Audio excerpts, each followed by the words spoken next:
All right, here we go. We are going to stitch on a single shaft button.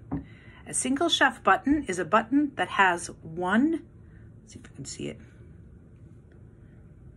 shaft that comes out of the bottom with a hole, okay?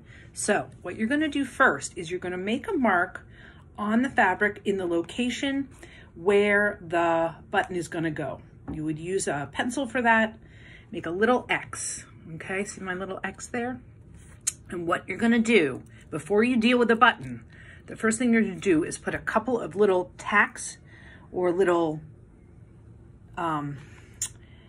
stitches. Now, what of course I forgot to do was you need a double length of thread knotted at the end. Okay, so I've got a double thickness. All right, so back to my fabric. You're going to make one stitch. Don't pull the thread through. Make a couple of them where the thread is going to go. Okay, this is just going to add stability so that when you sew the button on, there's a little bit extra stability to the fabric and to the button. Then what you're going to do is you're going to use the needle and put it through the shaft of the button and then let the button drop down to the fabric right where it's supposed to go, okay? And hold it with your non-dominant hand. I find it easier to hold it, it's sort of hard to see, with my thumb and my forefinger.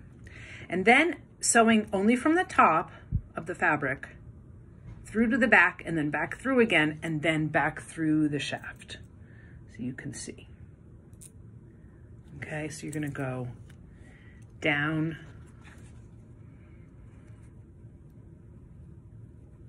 into the fabric, up through the hole, and then pull it through. And you're gonna do that 2 or 3 times more so that you have a nice, stable button.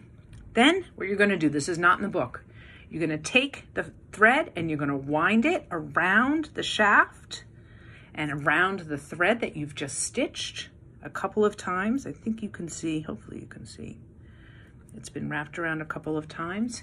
And then you're gonna take the needle and put it back down through the bottom of the fabric, through the underside.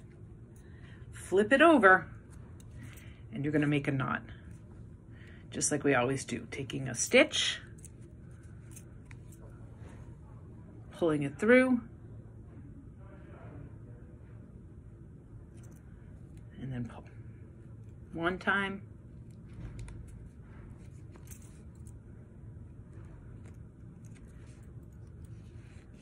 2 times, and then snip your threads, and there you have a beautifully sewn on shaft button.